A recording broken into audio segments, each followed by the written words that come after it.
The corbels here on top are obviously used for a simple application. If you're using a traditional cabinet or if you're using a shaker door, it's a perfect application because with the shaker door, the panel is normally flat and that picks up the definition on all of these corbels here.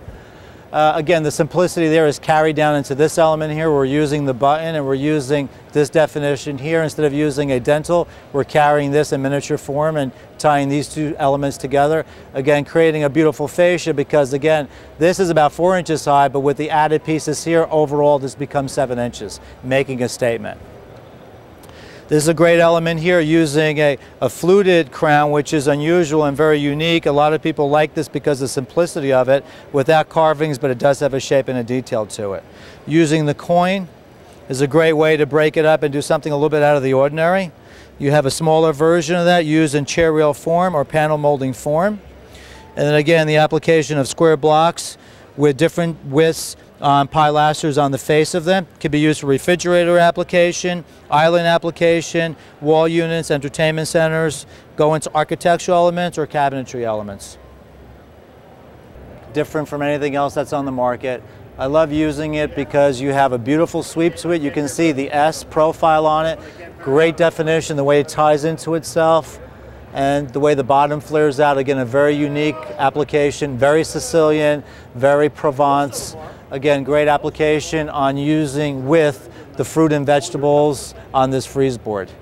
A great element to use is this finial, and again, the way that I would use this is on the top of a wall cabinet or on the top of a pantry, and you can see on how this beautifully tapers down. The scale of it is perfect, the width and ratio to the height, and how I would use this, if you want to put more definition on it, you would do a triple flute here in the middle of it, starting one flute up higher, the other two would be lower on either side, creating that triple flute going all the way down to the bottom and stopping about 2 inches off the base molding.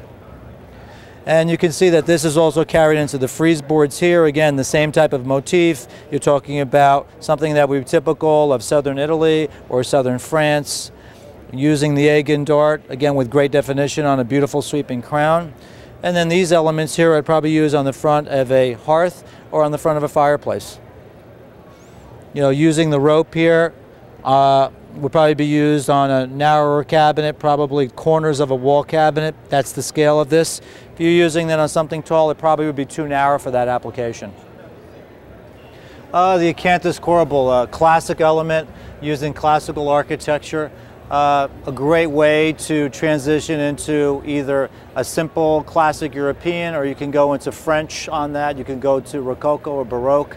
And you can see the proportions of them done beautifully. If you have a large island that's somewhere between 8 to 10 feet, this is a perfect application of it. This would probably be used for something a little bit narrower. If the island is anywhere between 5 to 7 feet, you probably would use something like this or the other one next to it.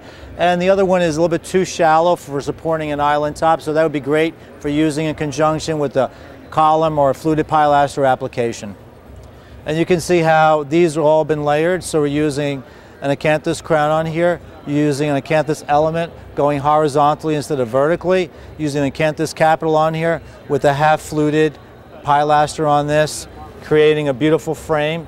And you can certainly use it this way, or you'd be able to pull this forward and have these two miters cut back, giving this more definition and carrying that line all the way down to the center.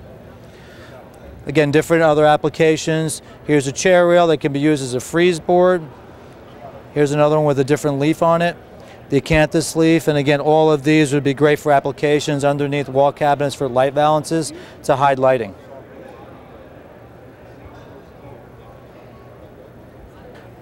Obviously, the proportion of this corbel needs a big application, so I use this on large islands. If the islands are anywhere between 8 to 12 feet, this is a great application for it because it's substantial. You'll be able to carry the weight of the island. Obviously, the support of the countertop is critical, so it will be able to do that also. What I do is I put this on the end of the island and I use the countertop to accentuate this detail, bowing it out, bringing it back in, and then flaring it to create a sitting area for the guests of the home. This detail over here sweeps beautifully, so you have a concave and a convex element here. And again, using this, I either use this supporting a countertop floating, or I can ground this to the floor using a base molding around it, making it look like it's a leg instead of a corbel supporting something from the floor all the way up to the countertop. These other two corbels here are simpler, again using a grape motif, so if we're using something in a wine cellar or a bar, that would be a perfect application. And for people that are looking for something a little bit simpler, but it does have some kind of line on it, this is really great because it has a small sweeping action. You can see it curls around here. These beautiful lines here creating a fluting effect. You know, for a simple application on a traditional or shaker type of door, this is really perfect.